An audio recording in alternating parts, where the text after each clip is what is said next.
Merci de votre présence pour cette visio là qui va porter sur un sujet, voilà, pas très facile, hein, qui est l'annonce d'un décès, aux proches, des victimes. Cette vidéo a été enregistrée en septembre 2024 lors d'une visioconférence avec l'Association des maires du Finistère. Quelques mots, sur, ce module et puis ensuite, on se présentera, Bertrand, et moi. Ce module, en fait, il a été créé à l'initiative de la Ligue contre la violence routière. Pour la bonne et simple raison, c'est qu'on a identifié vraiment un manque, hein, et face aux sollicitations assez récurrentes, notamment des élus, pour avoir accès à cette sensibilisation, à cette annonce des décès, force était de constater qu'on n'avait pas grand-chose à proposer. Et donc, on a décidé au niveau de l'association de travailler sur le sujet sérieusement. Ça veut dire que ça nous a pris plus d'une année de travail, la mise en place de ce module. Concrètement, on va se présenter. Donc, je vais laisser la parole à Bertrand dans un premier temps. Oui, je suis Bertrand Martaguet, j'ai été médecin urgentiste, je suis maintenant à la retraite. Et bien sûr, dans mon métier, j'ai été confronté à ce genre de difficultés et de problèmes, même si dans le cadre de l'hôpital ou du SAMU, c'était un petit peu différent de ce qui se présente, par exemple, pour un adjoint ou pour un maire. Mais cependant, c'est quelque chose qui m'a toujours intéressé et c'est pour ça que j'ai participé à ce module. Merci Bertrand. Alors Bertrand est aussi membre de l'association, bien évidemment au niveau de la Ligue contre la violence nucléaire. Alors pour ce qui me concerne, c'est important de le préciser parce que vous verrez que dans mes interventions, il y aura aussi une fonction de témoignage. Moi j'étais victime, j'ai perdu ma fille dans un accident de voiture il y a une douzaine d'années et donc j'ai été confronté à l'annonce. Voilà.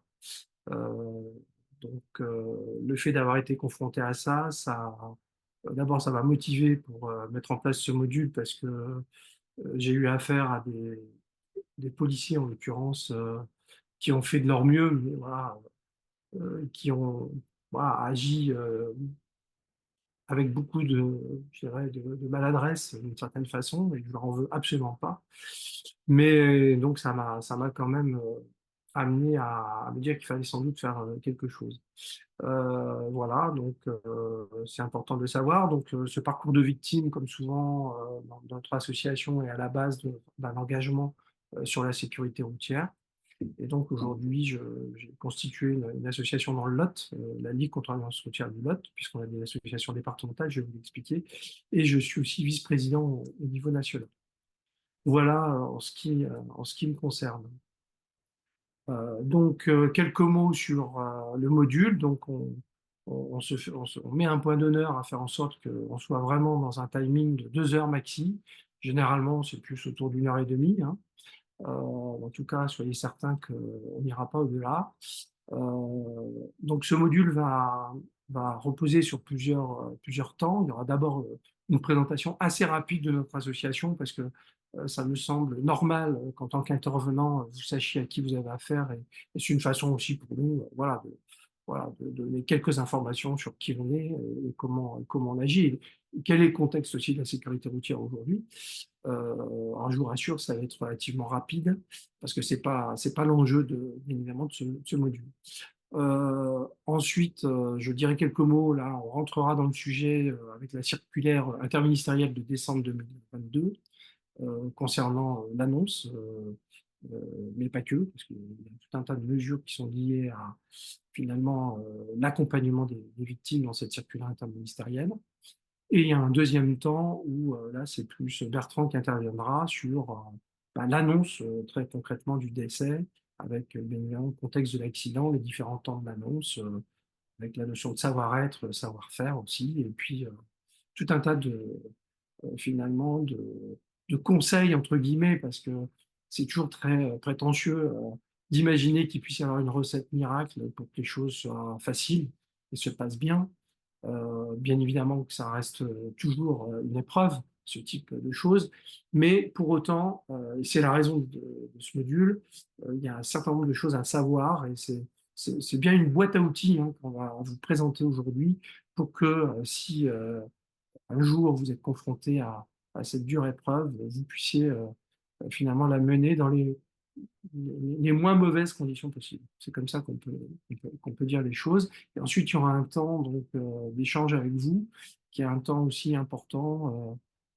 Ça peut amener certaines personnes qui ont déjà été confrontées à l'annonce à exprimer un peu leur témoignage, leur point de vue, et puis ceux qui n'ont pas été à nous questionner sur ce qui a été bien évidemment présenté. Donc voilà en ce qui concerne ce module. Alors, un petit mot sur la Ligue contre la violence routière. Donc, en fait, nous, on est une vieille dame, hein, puisque on a été créé en 1983. C'est une association de bénévoles hein, qui lutte contre les effets de la violence routière et globalement les pratiques accidentogènes. Donc, on est une organisation territoriale avec un niveau national et puis un niveau départemental. Donc, au niveau national, on est finalement un acteur assez reconnu hein, au niveau de l'action sur la sécurité routière, puisqu'on est membre du Conseil national de la sécurité routière. On fédère aussi, bien évidemment, notre réseau d'associations qui sont présentes dans les départements. On a aussi des correspondants quand il n'y a pas d'association. On intervient beaucoup dans les médias nationaux. Et on est présent auprès des pouvoirs publics pour faire avancer cette cause de la sécurité routière, et il y en a bien besoin. On a trois valeurs, l'indépendance, la rigueur et la proximité. Alors ça peut paraître un lieu commun aujourd'hui de dire on a des valeurs, mais voilà, ces valeurs, elles sont vraiment ancrées dans notre ADN et elles ont des conséquences hein, sur notre façon de faire. L'indépendance, c'est un point très important, c'est-à-dire qu'on est absolument lié à aucun lobby économique ou quel qu'il soit. Enfin voilà. Et d'ailleurs, ça peut nous créer des difficultés puisque parfois on pourrait avoir des ressources nouvelles mais qu'on refuse d'avoir pour garder cette liberté d'expression. Donc on est complètement indépendant de ce niveau-là. Après les débats, quand il y a lieu, ils ont lieu à l'intérieur de l'association. La rigueur, c'est aussi une valeur très importante puisqu'on est très très en lien avec le monde scientifique. Il y a beaucoup de chercheurs qui travaillent sur la sécurité routière, il y a beaucoup de littérature sur le sujet, et malheureusement, elle n'est pas toujours utilisée à bon escient. Donc nous, voilà, on est très soucieux de ça.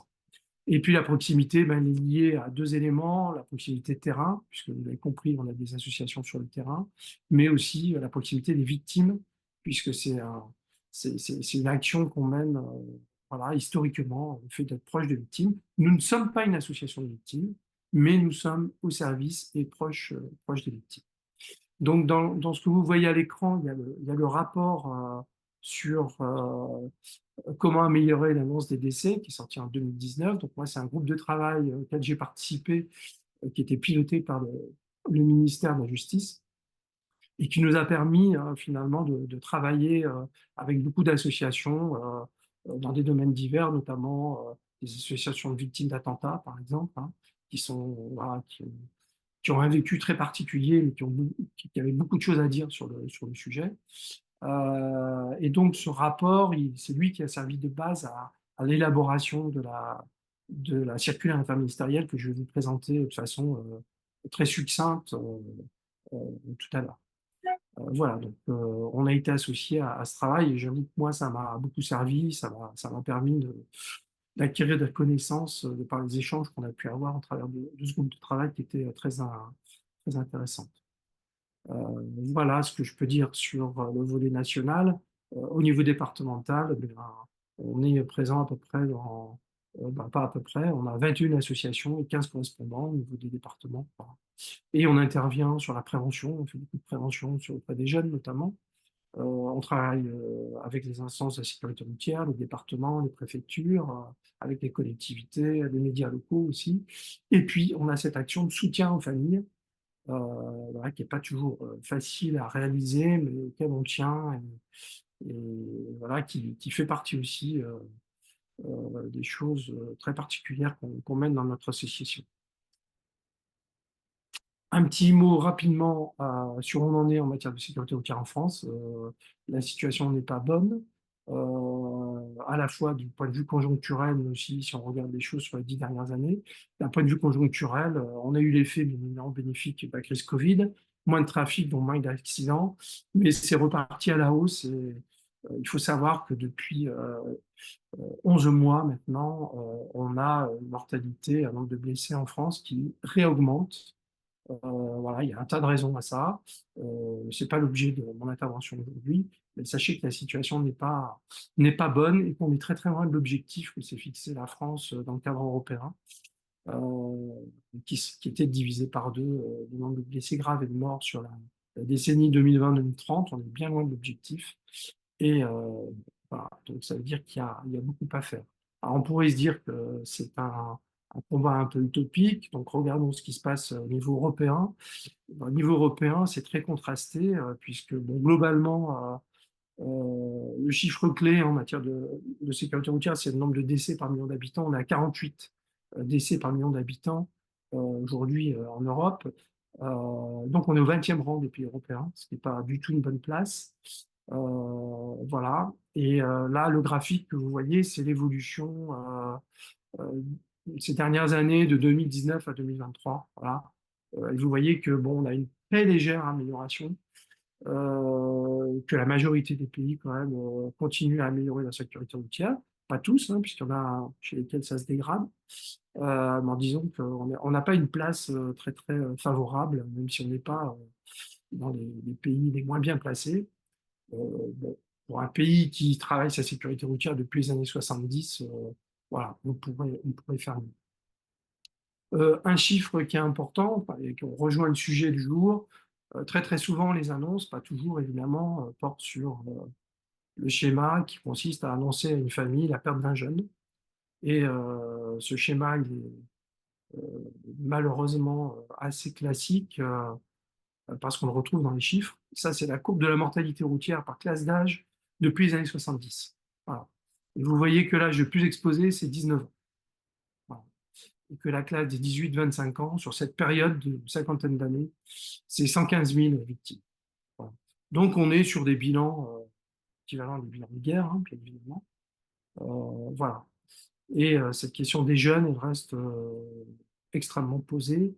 Et bien évidemment que sur la question de l'annonce, elle fait partie aussi du vécu et de la difficulté des choses à gérer. Voilà, j'en ai terminé par rapport à la présentation de l'association et de la sécurité routière. Vous voyez que j'étais assez succinct, mais c'était important pour nous quand même de rappeler ces éléments. Euh, donc, en clair, qui sont les autorités en charge de l'annonce du décès? Alors, le rapport et la circulaire le précisent, hein. On est face finalement à un panel assez large, hein, de gens qui peuvent être concernés. D'abord les officiers et agents de police judiciaire en charge de l'enquête, hein, des policiers et des gendarmes. Donc c'est d'abord ce type de personnes qui sont amenées à faire les annonces. Et puis tout de suite après, on trouve le maire de la commune de résidence du défunt, hein. Et c'est la raison pour laquelle vous êtes là, bien évidemment, aujourd'hui. Donc, cette intervention du maire est démobilisée si les circonstances, bien évidemment, l'exigent, et toujours après une concertation avec les forces de l'ordre et accord de l'autorité judiciaire. Ça ne peut pas être le maire qui prend cette décision unilatéralement, bien évidemment. Et on conseille fortement de réaliser cette annonce en binôme. On y reviendra. Donc le maire en binôme qui fait cette annonce, c'est un cas de figure assez courant, notamment en milieu rural. Ça peut être aussi le magistrat en cas de sensibilité particulière, complexité opérationnelle. Il y a un tas d'éléments. Chaque drame est un cas particulier toujours, et en fonction du contexte à la fois local, géographique, la nature finalement de l'événement qui a causé la mort.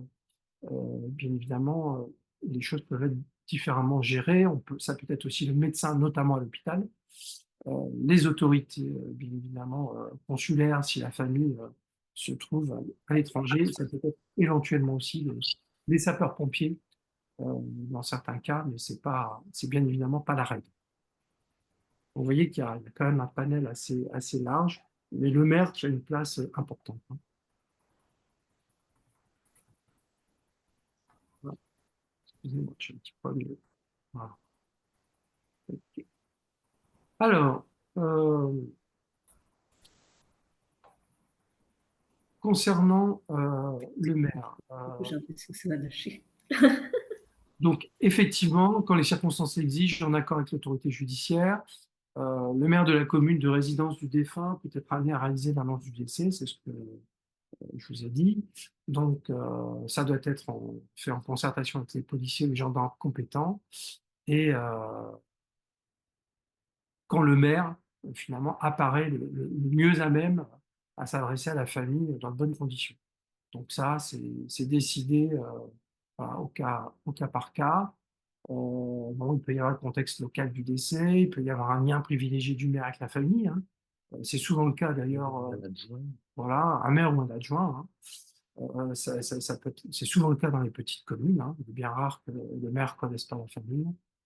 Bon, il peut y avoir aussi des problèmes de la famille avec les forces de l'ordre, hein, des conflits, des proches avec les forces de l'ordre qui font qu'on juge que c'est mieux que ce ne soit pas les forces de l'ordre qui fassent l'annonce. Ça peut aussi être un cas de figure.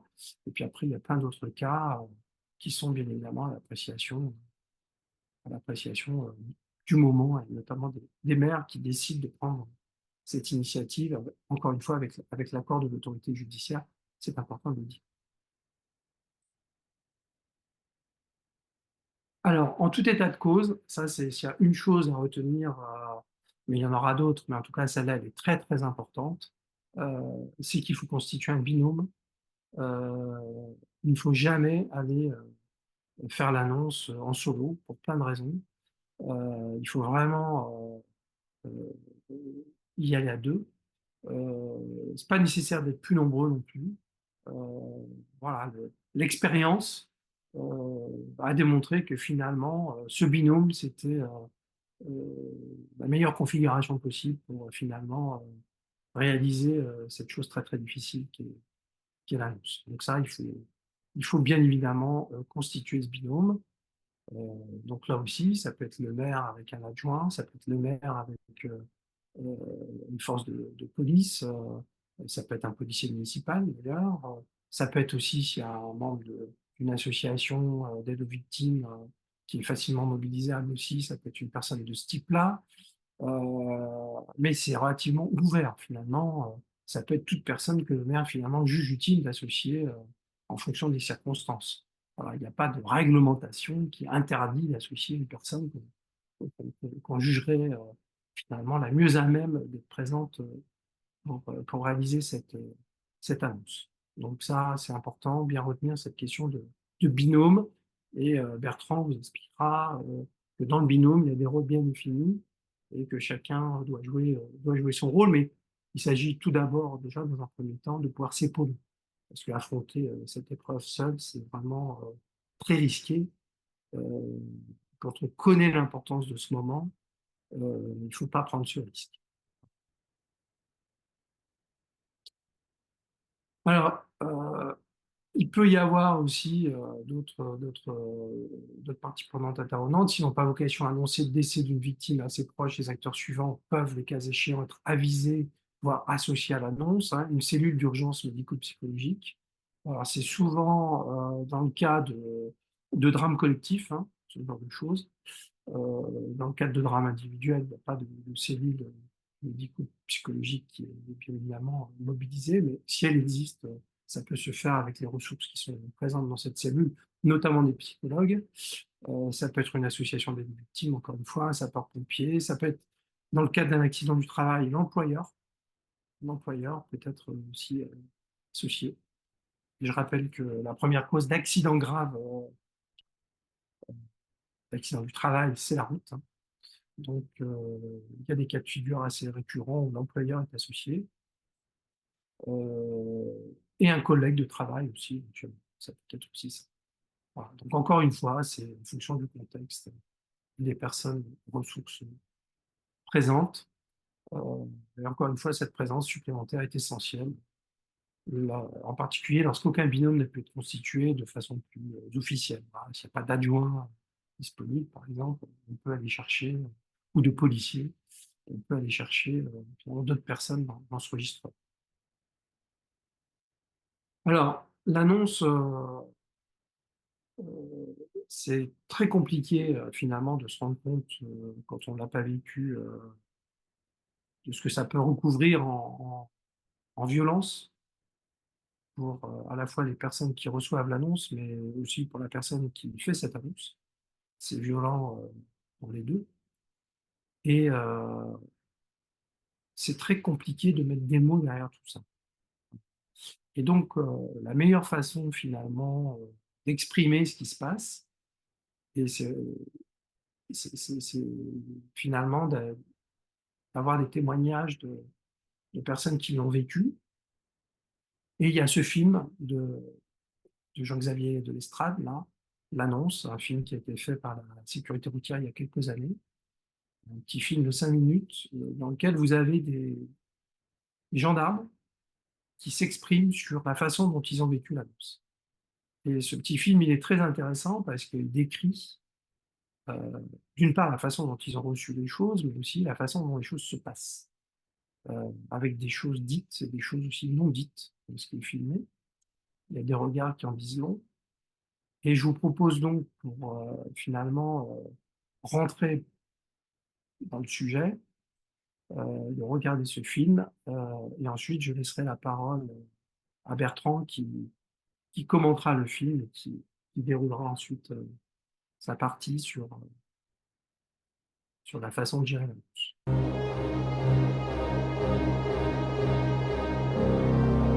Vous arrivez, vous descendez de la voiture, puis il y a un moment de silence qui contraste quelques instants après avec les hurlements, les pleurs, les cris.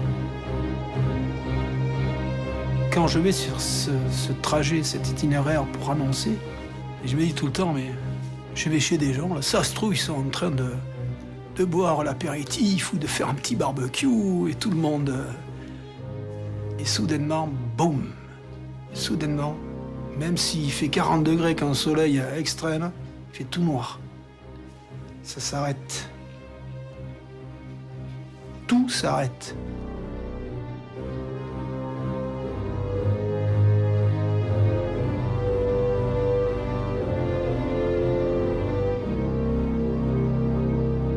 On a tapé à la porte, ça commençait à... On devait approcher les 21h déjà, pas facile quoi. Ils attendent une fille à la maison dans la soirée qui doit rentrer de son petit job d'étudiante. Vous frappez le papa, je me rappelle du papa qui est affairé à faire son feu de cheminée. Et la maman qui sort de sa cuisine, enfin, en tout cas vu l'odeur qu'il y a, elle est sûrement en train de faire à manger, ça sent bon dans la maison. Dès le premier instant, là, quelque chose qui se passe là. Le regard, je crois que le regard dit tout. En millième de seconde, les gens comprennent. Vous avez une mère qui vous regarde dans les yeux et qui est dans l'attente, qui sait que c'est grave et qui vous saisit le bras. Elle a lâché la porte, elle a fait un pas de recul et elle a compris. On l'a amenée dans la salle à manger, sur le canapé, et elle s'est mise à pleurer tout ce qu'elle pouvait, quoi. Et on n'avait pas annoncé, on avait annoncé un accident. C'est tout ce qu'on avait annoncé.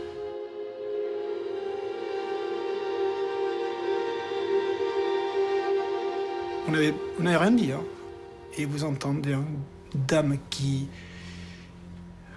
Est-ce que je peux employer le terme gueuler? Elle crie pas en gueule, elle gueule. Je vois une dame, hein. Je vois une dame, des cheveux dans le vent encore. Et là, elle arrive, et je pense qu'elle avait certainement plus compris que sa sœur. Et elle me saute au cou, comme ça. Il y a un hurlement qui vient, je pourrais dire des entrailles. Franchement, ça lui venait des entrailles. Vous avez cette respiration là, ce bruit là qui vous reste.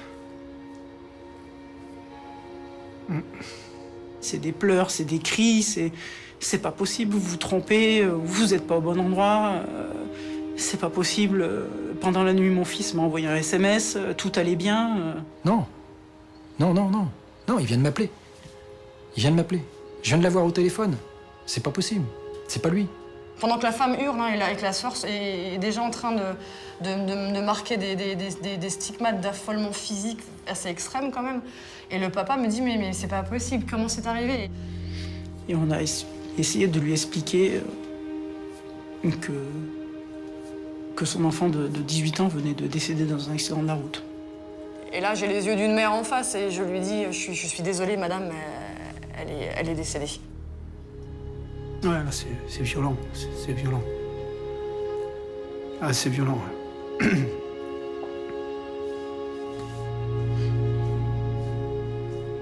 Quelques minutes avant, on avait dit à une jeune fille, t'as plus de papa.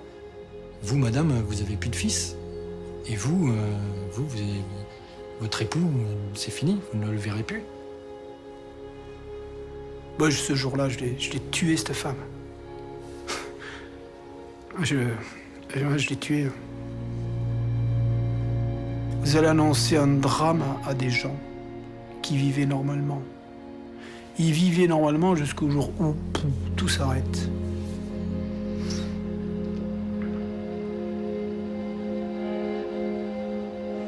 Tout s'arrête.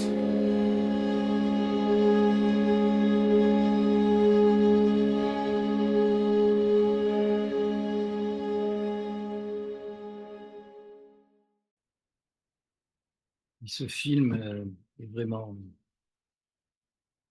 choc. Il nous montre l'impact émotionnel puissant sur des professionnels pourtant aguerris. Et il illustre quelque chose dont on parlera tout à l'heure aussi, c'est que le fait de débriefer ce genre de situation pour des professionnels est très très important. Bon, ce film aussi montre l'humanité de ces gendarmes qui sont formidables, qui expriment vraiment leur humanité et qui font honneur vraiment à leur profession. J'entends encore ce gendarme qui dit « mais cette femme, je l'ai tuée ». Il a encore ça dans la tête. Peut-être ça s'est passé il y a 5 ans, il y a 6 ans, et c'est resté en lui. J'espère que depuis, justement, il a pu débriefer avec ses collègues, il a pu débriefer avec une équipe, et que maintenant, il ne pense plus ça. Au lieu de penser « j'ai tué cette femme », j'espère que maintenant, il pense « j'ai fait du mieux que j'ai pu à ce moment-là, et peut-être cette femme, je l'ai aidée ». Et c'est sûr, vu sa qualité, je suis sûr qu'il a aidé cette femme et que ça a été peut-être un petit peu moins difficile pour elle grâce à lui. Voilà, donc tout ceci nous montre, et à vous en particulier, parce que c'est vrai que vous êtes exposé à la possibilité, un jour ou l'autre, vous avez déjà été exposé à cette situation, de vous retrouver comme lui. Et donc c'est bon d'anticiper, c'est bon d'y penser. C'est bon de se dire, au moins, c'est vrai, j'y ai déjà pensé, j'y ai déjà réfléchi, j'ai déjà quelques indications précises. Donc, la grande utilité d'anticiper et la grande utilité de débriefer entre collègues immédiatement, hein, lorsqu'il s'agit de professionnels, et puis à un niveau plus élargi aussi dans un deuxième temps, dans sa propre vie.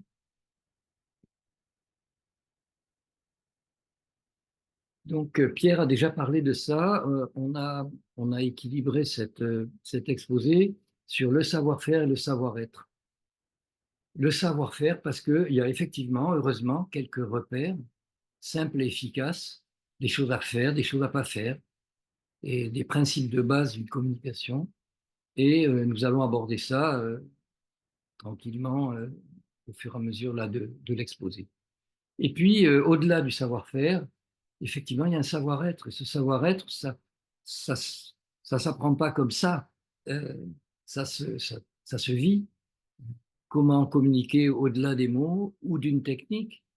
Comment être présent à l'autre, comment être humain. Mais ça, dans nos vies, à chacun, on a rencontré, que ce soit notre vie professionnelle ou notre vie personnelle, dans notre famille, dans notre intimité, des événements et on s'est plus ou moins aguerri à des situations comme ça, avec une charge émotive extrêmement forte.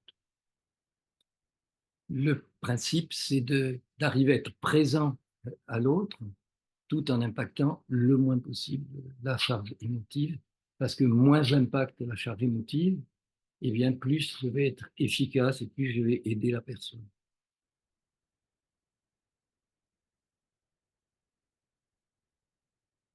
l'exposé sur l'annonce va se dérouler en plusieurs éléments, comme ça, on va aborder rapidement le contexte de l'accident. On va voir une autre petite vidéo qui fait juste 2 minutes, mais qui est très, très intéressante. C'est une maman qui a perdu son fils, très jeune, d'un accident. Ensuite, on verra comment le binôme va pouvoir préparer cette annonce. Ensuite, les fondamentaux de l'annonce, vraiment les choses à savoir, qui vont donner un cadre à notre annonce. Puis, on abordera les outils de communication de crise. Bon, dans vos métiers respectifs, certainement, vous êtes au fait de ces outils, mais c'est toujours intéressant d'en reparler à l'occasion de cet exposé. Et ensuite, on parlera un petit peu du messager, de son positionnement, puis du débriefing. Et on abordera très rapidement l'après-accident.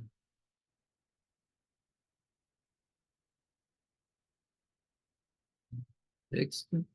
Voilà, l'accident, c'est une situation complexe, avec beaucoup d'interférences. À gauche, on voit le triangle classique gendarmerie, victime, famille, qui est souvent là ou qui arrive très vite, parce que je vous rappelle que 80% des accidents se produisent à moins de 15 km du domicile. C'est pour ça que vous êtes vraiment, en tant qu'élu, extrêmement concerné.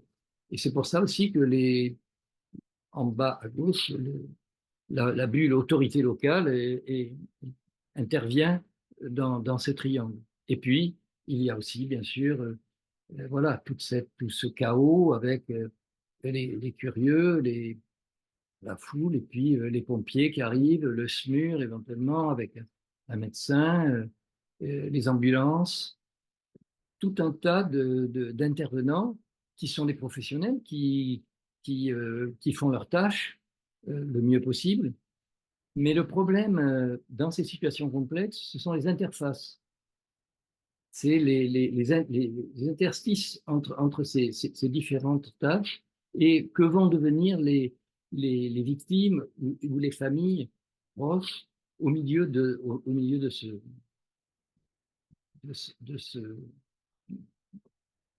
ce chaos. Ces intervenants, ils vont assurer la sécurité physique des lieux et des personnes, bien sûr, pour pas qu'il y ait de suraccidents ou des choses comme ça. Souvent, ça va être un milieu dégradé, c'est hostile, c'est la nuit, il y a du bruit, il y a du trafic, il y a de l'émotion, et il faudra que les intervenants gardent leurs moyens d'action intacts sans jamais perdre de vue la détresse des proches. Parce qu'on sait que dans ces moments-là, les proches sont un petit peu comme ça, témoins de quelque chose qui se passe en dehors d'eux, et tout le monde les oublie un petit peu. C'est ce qui ressort des témoignages qu'on a reçus déjà souvent par les victimes et les familles des victimes. Le décès brutal, c'est un chaos, c'est un choc. Il y a des réactions qui se produisent, qui ne sont pas de la pathologie, qui sont des réactions de défense. L'organisme se défend. Ça peut être la stupeur, la sidération, c'est-à-dire le cortex est en panne, la personne ne peut pas réaliser, elle est comme bloquée, elle ne peut pas réaliser, c'est comme si le cerveau l'a protégée en quelque sorte de la nouvelle. Il va falloir lui laisser le temps d'approcher cette nouvelle. Ça peut être aussi la dénégation, le déni, mais non, c'est pas arrivé, les gendarmes en parlent d'ailleurs. Mais non, c'est pas possible, c'est pas lui, je viens de l'avoir au téléphone, vous vous trompez, c'est pas ça. Agitation, hyperactivité, c'est très fréquent aussi, des évanouissements, des cris, des pleurs, des crises d'hyperagitation,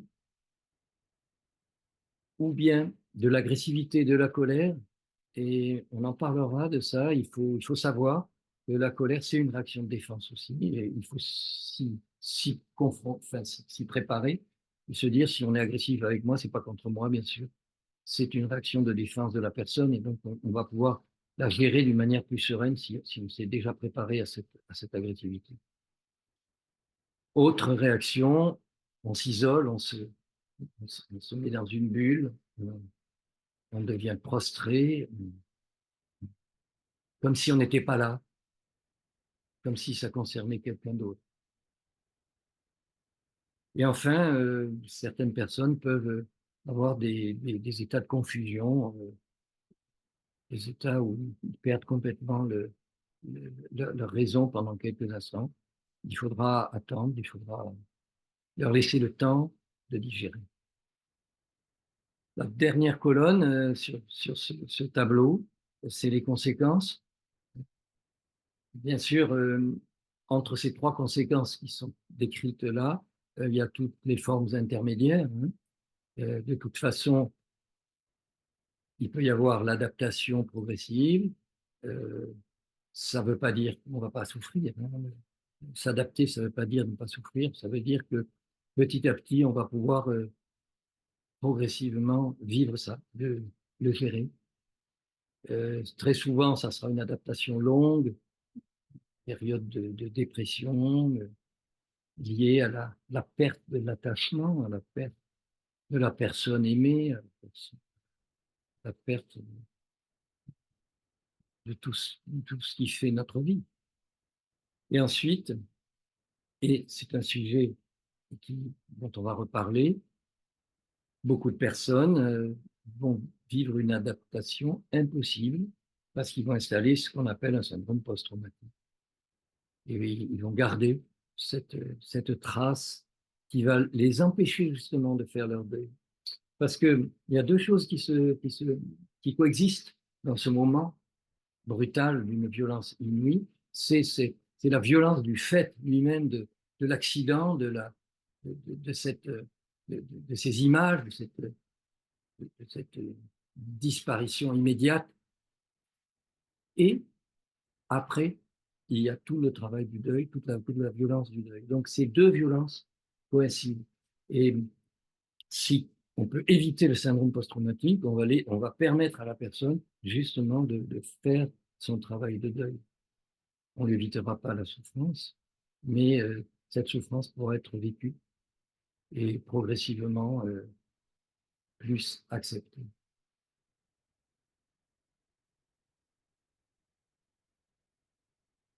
On aborde là ce témoignage de cette maman. Vous allez voir, c'est très court et on en parlera après parce qu'elle dit des choses qui sont tellement, tellement justes.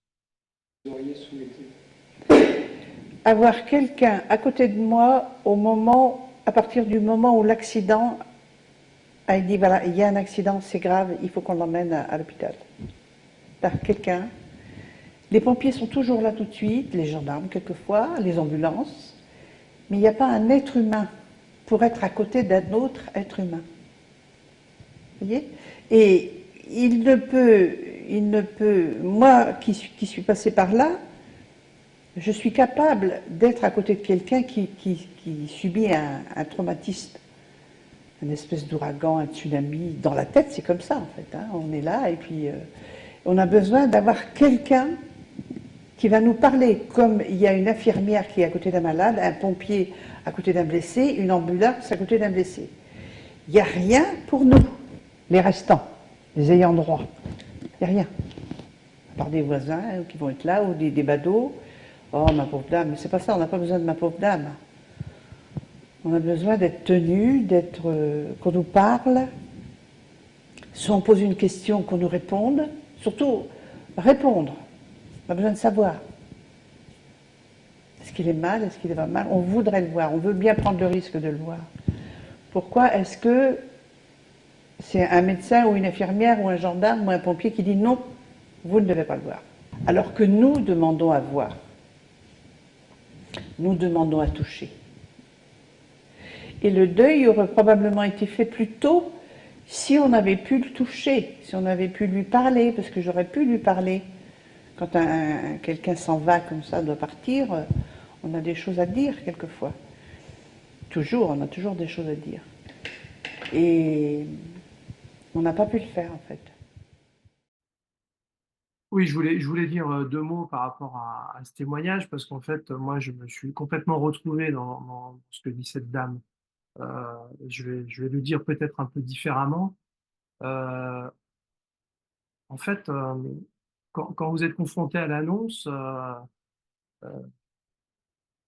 il y a bien évidemment un choc, et ce choc, il vous déstabilise complètement. C'est-à-dire que, enfin, je peux prendre l'idée d'une espèce euh, de tambour de machine à laver dans lequel votre cerveau serait amené à tourner.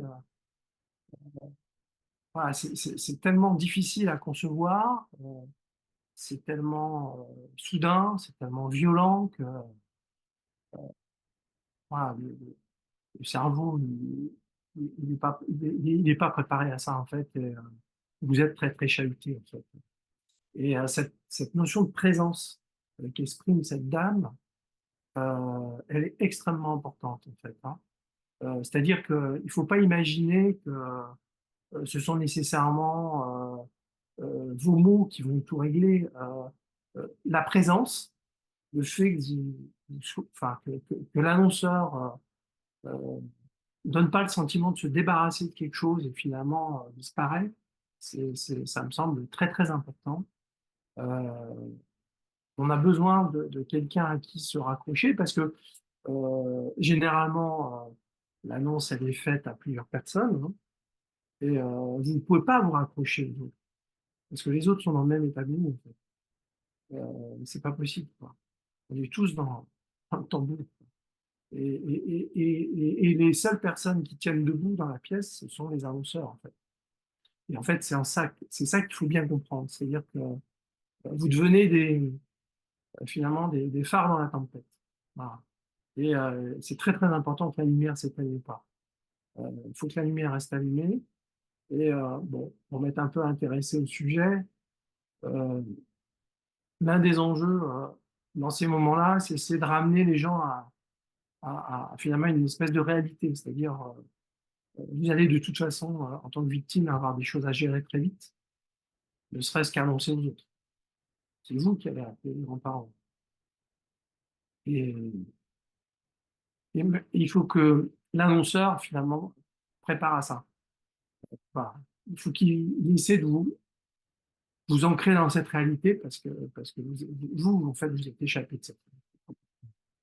Et voilà. Ça, c'est une chose que je voulais dire. Puis une deuxième chose, c'est que tout ce qui se passe dans les minutes euh, pendant l'annonce et après, ça reste gravé moins de détails. Voilà. Donc, si à un moment donné, voilà, des erreurs de comportement, ça peut arriver, qui peuvent poser problème, ça reste gravé. Moi, par exemple, euh, les gendarmes n'étaient pas en capacité de me donner les circonstances de l'accident. Du tout. Il n'y a aucune info. Pas du tout. Ça, c'est très compliqué. Voilà. Mais ça fait partie des conseils. Quand vous arrivez, il faut quand même que vous ayez un minimum d'informations, parce que sinon les victimes ne comprennent pas. Et ça, c'est très perturbant. Je pense que ça peut jouer sur la reconstruction et ça peut jouer sur le choc post-traumatique ou pas. Voilà. Parce que on n'aurait pas accepté qu'on ne vous dise pas les choses, et vous aurez fantasmé sur ce qui a pu se passer. Enfin, c'est très compliqué, ça, hein, de ne pas savoir. Bon, voilà. Donc, je voulais apporter cet éclairage qui est complémentaire. Je vais relaisser la parole à Bertrand. Oui, merci beaucoup, Pierre, pour ce témoignage. Je reprends, ça rejoint complètement ce que tu nous dis. Je reprends quelques paroles de cette femme. Personne ne nous parlait, les gens nous fuyaient. Tout d'un coup, on change de monde. J'aurais eu envie d'avoir à côté quelqu'un qui aurait vécu un événement analogue. J'aurais voulu transmettre ce que je vivais intérieurement. Avoir un être humain pour être à côté d'un autre être humain. Une phrase intéressante aussi, on n'a pas besoin d'être consolé, on a besoin d'être tenu. Voilà, c'est parce que les paroles de consolation souvent sont maladroites, sont inappropriées, elles servent à rien. Et là, quand elle dit on a besoin d'être tenu, voilà, c'est la présence, presque, c'est physique aussi. C'est comme le dit Pierre, les premières, on s'aperçoit que les premières minutes sont cruciales et que la qualité de la relation avec les professionnels à ce moment-là va conditionner une part importante de devenir. Des années après, on se rappelle encore ce qui s'est passé. Puis Pierre vient de nous le dire là. Tu te rappelles encore de ce qu'on t'a pas dit. Voilà, après des années.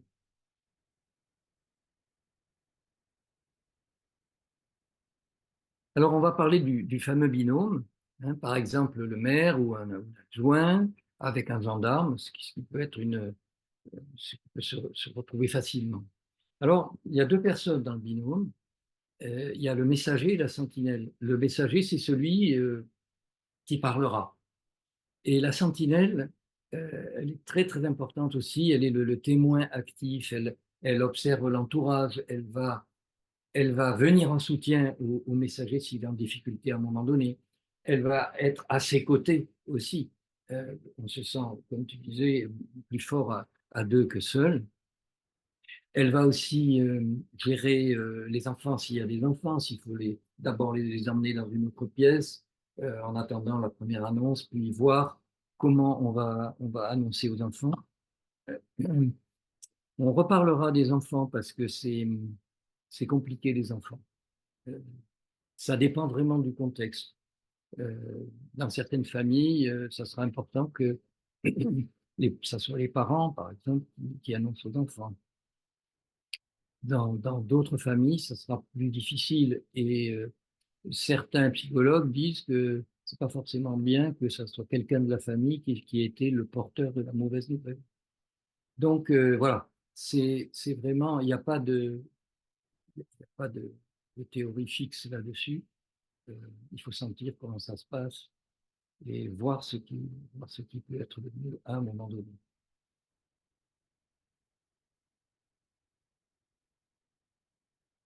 Le binôme, il se prépare avec les 4 R. Ça, c'est quelque chose qu'on a sorti du Centre national de ressources et de résilience, qui propose cette idée de 4 R. Mais d'abord, le principal à se rappeler là, c'est qu'il n'y a pas le feu. Quand le binôme se retrouve et qu'ils se préparent, ils sont peut-être en voiture en train de se rendre dans la famille. Ils peuvent s'arrêter 5 minutes. C'est pas 5 minutes près, l'annonce, ni à 10 minutes. Il vaut mieux prendre son temps et que l'annonce se fasse dans les bonnes conditions. Alors, les fameux 4 R, c'est recueillir les infos sur l'événement, sur la famille, la composition, le contexte culturel, religieux, etc. Parce que, en fonction, ça peut déterminer telle ou telle façon de faire. Se répartir les rôles, qui va être la sentinelle, qui va être le messager. Revoir, réviser l'annonce telle qu'on se la prépare. Peut-être tout simplement, je peux d'abord dire tiens, voilà, je vais dire ça. Qu'est-ce que tu en penses? Et voilà. La sentinelle va pouvoir me dire peut-être attends, tu pourrais peut-être tout dire comme ci ou comme ça. On revoit la formulation. Et le 4e R, c'est repérer son propre état émotionnel. Si on a le cœur qui bat, si on a cette respiration coupée, peut-être rester 1 minute dans la voiture à respirer, à s'apaiser, à réfléchir et ensuite y aller. Alors, quelques fondamentaux. Bien sûr, s'assurer de l'identité. Vous êtes bien monsieur tel. Trouver l'endroit le plus calme, le plus isolé possible, dans la maison ou dans le jardin, là où on est. S'asseoir ensemble, se regarder, annoncer progressivement, c'est très grave ce qui est arrivé, mais ne pas esquiver non plus. Il faut aller jusqu'au bout et ne pas craindre les mots crus, morts, décédés. Il y a un moment donné où les périphrases ne sont plus possibles. En plus, comme le dit un des gendarmes là dans le film tout à l'heure, les gens comprennent très vite que c'est très grave. De toute façon. Mais on n'est pas obligé de donner toutes les images. On peut peser ces mots. Et il y a des images très dures qui sont complètement inutiles aussi. Même si les gens demandent mais comment ça s'est passé, etc. On peut expliquer le mécanisme de ce qui s'est passé, mais on n'est pas obligé de décrire quelque chose d'apocalyptique. Un élément important, c'est de repérer, si on arrive dans une famille où il y a plusieurs personnes, repérer le pilier familial éventuel de la personne sur laquelle on va pouvoir s'appuyer parce qu'elle paraît plus ressource que d'autres. Elle a pris un peu la main sur la situation, par exemple, ou elle a proposé déjà ceci ou cela.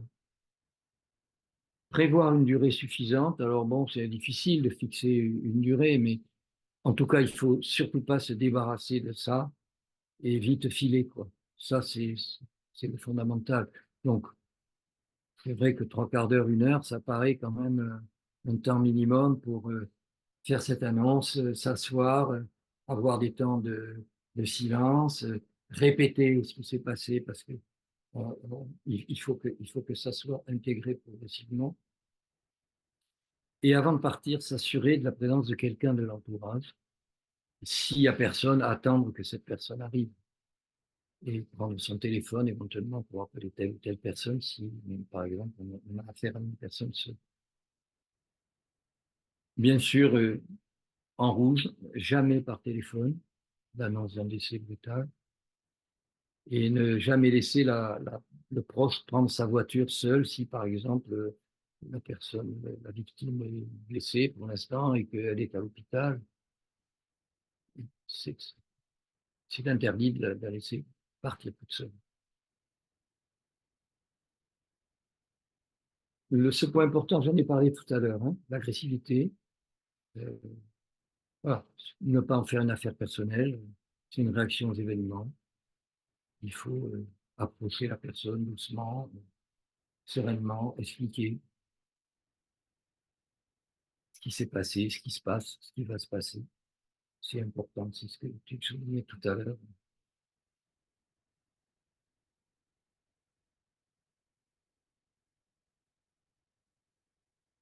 On aborde donc encore dans le savoir-faire les outils de la communication de crise. Il y a 2 écueils à éviter. L'un, c'est je suis dans un état proche de la personne que je dois contacter. Je suis dans la fusion avec mon interlocuteur. Je suis totalement inefficace. L'autre position, c'est je suis absent. Je ferme tout. Je ne suis pas avec la personne et je me débarrasse de l'information et je m'en vais. Donc voilà, toute la difficulté là, c'est être à la juste frontière. C'est quelque chose de très complexe. Hein. Comment est-ce que je peux être empathique sans être mal? L'idée là, intéressante, c'est de se dire que pour comprendre la souffrance de quelqu'un et pour être près de cette personne, pour être vraiment amical et empathique, peut-être je n'ai pas besoin de souffrir moi-même. Et plus je vais souffrir, plus je vais être mal, et moins je vais l'aider. Donc l'idée, là, c'est de se dire, plutôt que de penser à moi et mes petites émotions, là, parce que ça me confronte moi aussi à la mort et à notre situation d'humain tous, plutôt que de penser à ça, et donc d'être pas bien, je vais me concentrer sur cette personne a besoin de moi. Il faut vraiment que je l'aide, il faut que je sois avec elle. Et pour ça, il faut que je sois suffisamment bien pour être efficace. Parce que les besoins de la personne, c'est quoi? C'est être écouté, renseigné, orienté, soutenu, respecté, accompagné. En fait, tous ces mots, c'est ce qu'on a vu en fait au cours des différents témoignages qu'on a vus.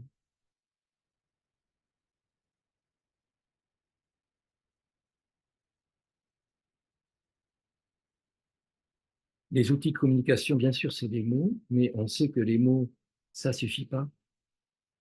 On sait que les mots sont impuissants quelquefois devant quelque chose d'innommable, justement. Et l'expression non verbale est très importante, la façon dont on va être nous-mêmes euh, euh, un corps à côté d'un autre corps, une personne à côté d'une autre personne. Le regard, c'est très important, la façon de regarder, d'assumer son regard. Le mouvement, la façon dont on va déterminer l'espace dans l'endroit où on est avec la personne. Le toucher qui peut être très très important. Bien sûr, il ne faut pas se priver de toucher les gens. Certains ont besoin et vont vous prendre la main, vont vous serrer, vous attraper le cou, comme disait le gendarme tout à l'heure. Mais il ne faut pas hésiter aussi, si on le sent, à aller prendre quelqu'un dans ses bras, si on le sent et si la situation paraît favorable à ça. Et puis la temporisation, c'est quelque chose d'important aussi. On n'a pas besoin de parler tout le temps.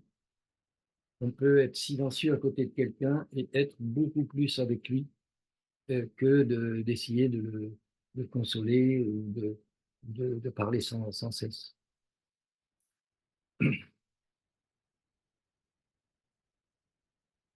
Donc, on va décrire 3 étapes dans cette communication. La première, c'est de créer un rapport interpersonnel. On l'a déjà dit, hein, ça répète un peu, saluer, regarder, être présent, se mettre en position de bonne écoute, se mettre en miroir avec la personne, approcher le corps de l'autre, on vient de le dire, pas hésiter à toucher, tenir, serrer. La maman tout à l'heure disait on a besoin d'être tenu.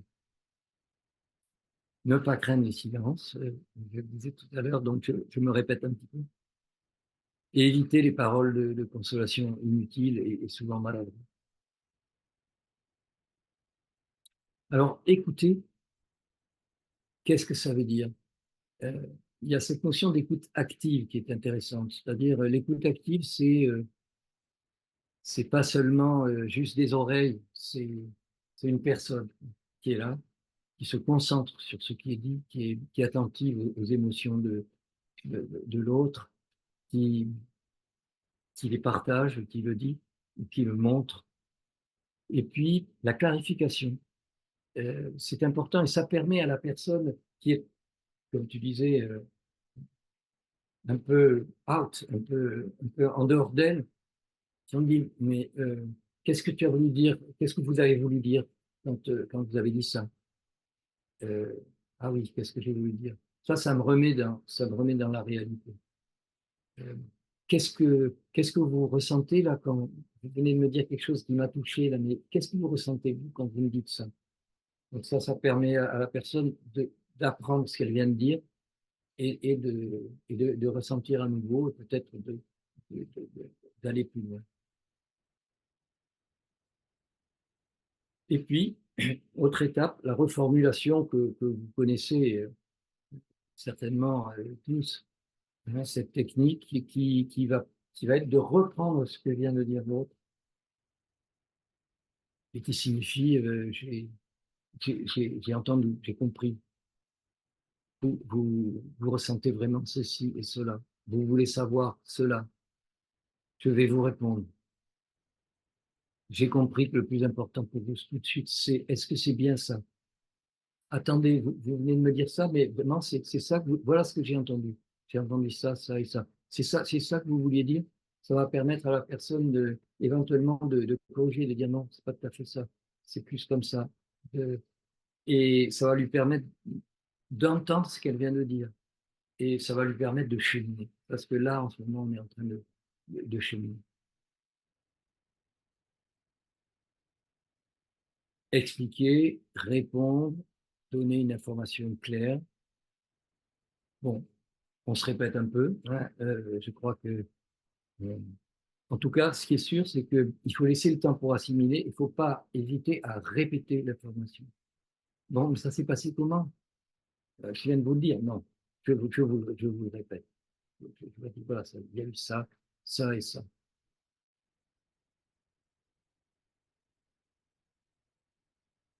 Quelques mots sur les phrases à éviter. Vous en voyez quelques-unes, là, restez calme, calmez-vous, on s'occupe de tout. Il n'y a pas pire dans un moment comme ça, dans un moment où quelqu'un était énervé et pas calme du tout, juste de manière tout à fait légitime, de lui dire calmez-vous. C'est violent. Donc, il faut peut-être éviter ce genre de phrase. Il y a aussi des mots qui sont très violents, parce que quand on est dans une situation comme ça, les interdits, l'autorité, c'est difficile. C'est pas possible, vous pouvez pas, c'est interdit. Alors là, il y a tous ces mots résonnent. On se sent vraiment pris en étau. Également, l'incertitude génère doute et angoisse. Voilà, toutes ces petites phrases qui touchent, qui percutent. Alors bien sûr, on ne sait pas tout, bien sûr, on ne peut pas répondre à tout. Mais quand on ne peut pas répondre, ça peut être, attendez, là, je ne sais pas, euh, je vais me renseigner et je vous le dirai dès que je le sais, y compris si c'est demain que j'apprends ça, je viens de vous voir, je vous dirai.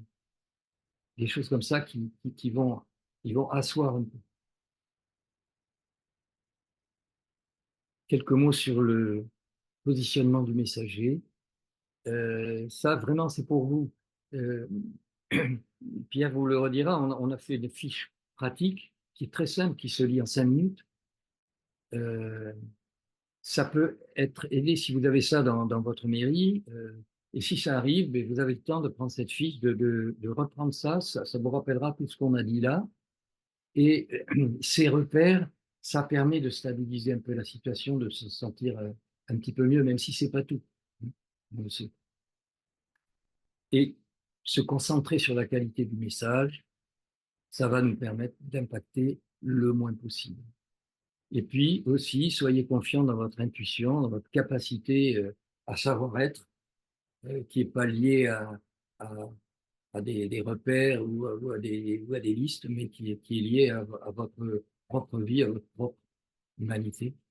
Et puis, savoir quand on sait le faire, prendre un temps de respiration pour gérer son stress, ça peut être un outil vraiment puissant. Le débriefing, je vais essayer d'aller un petit peu vite, hein, parce qu'on a avancé, Pierre, un peu. Au sein du binôme, c'est très important d'échanger après, parce que là aussi, on va décharger un petit peu la charge émotionnelle, on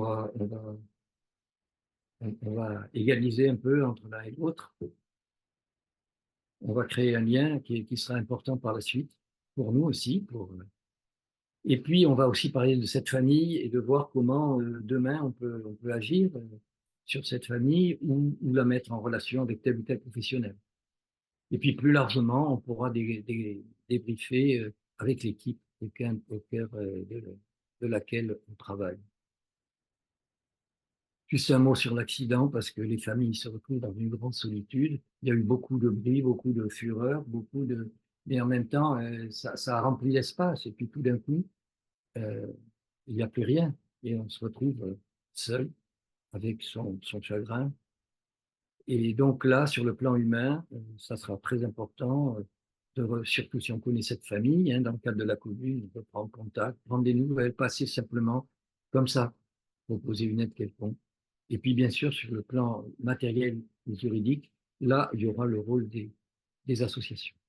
Il est très important d'être attentif à la manière de restituer les objets, les habits de la personne décédée. Combien de fois on a entendu dire on m'a rendu les affaires de mon fils dans un sac poubelle, par exemple. Et ça, c'est des choses qui, après, restent dans l'esprit très longtemps.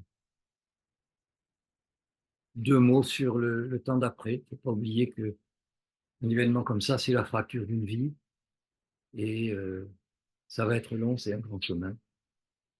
Et plus ça se sera passé bien au début, le moins mal possible, on va dire, et bien plus ce temps d'après pourra progressivement être géré peu à peu.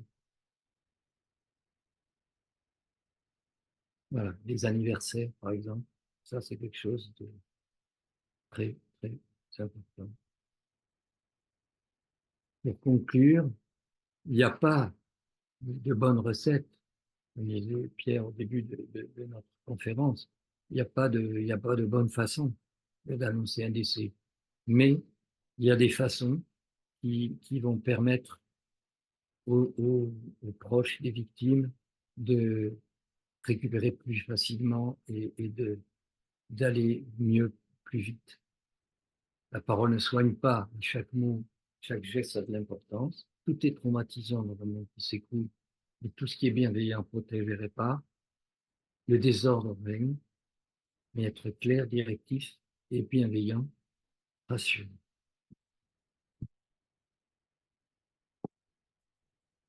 Voilà, merci Bertrand pour cette présentation.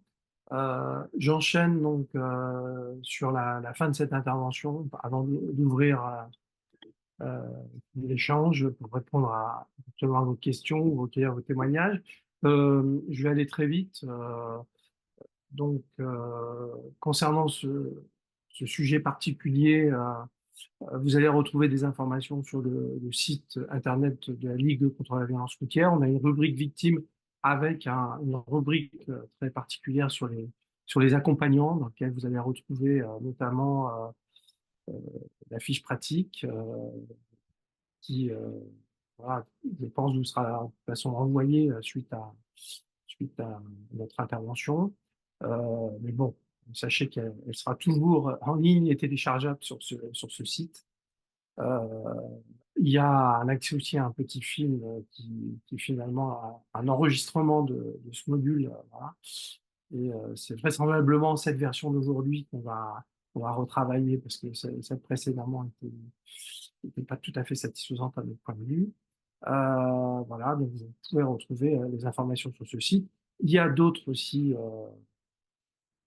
Donc ça, c'est la fameuse fiche. Hein, donc il y a plusieurs feuilles. Hein. Voilà, et puis après, il y a la petite vidéo. Donc ça, vous allez trouver ça sur le site. Et ensuite, il y a d'autres relais, hein, bien évidemment. Vous avez le réseau France Victimes, qui est plutôt rattaché aux tribunaux. Hein. Il y a une antenne France Victimes dans chaque département. Donc, il y en a forcément une association dans le département du Finistère. Il y a cette fameuse circulaire qui est assez détaillée, que vous pouvez lire aussi, parce que alors vous verrez, ça va assez loin, parce que ça ne traite pas que des accidents de la route, hein, il y a aussi la question des attentats, etc. Mais il y a quand même de la matière intéressante, voilà, elle a le mérite d'exister, c'est important. Les fiches réflexes élaborées par le Centre national de la ressource et de résilience aussi, ils ont remis à niveau leur site il y a à peu près 2 ans. On retrouve des choses intéressantes aussi sur ce site-là. Et puis, le fameux rapport, là, dont je vous ai parlé tout à l'heure, comment améliorer l'annonce des décès. Voilà. Donc ça, c'est si vous souhaitez davantage d'informations, mais de point de vue opérationnel, c'est vraiment la fiche pratique qui est utile. Hein.